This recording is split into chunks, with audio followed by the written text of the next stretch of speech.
18ஆம் படி தாண்டி பகவானை உரை வேண்டி கற்பூர ஜோதிதனை கண்டோம் ஐயா. நாங்க கற்பூர ஜோதிதனை கண்டோம் ஐயா.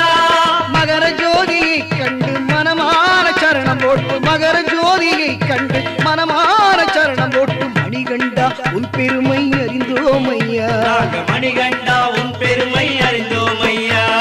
சாமியே சரணம் ஐயப்பா சரணம் சுவாமியே சரணம்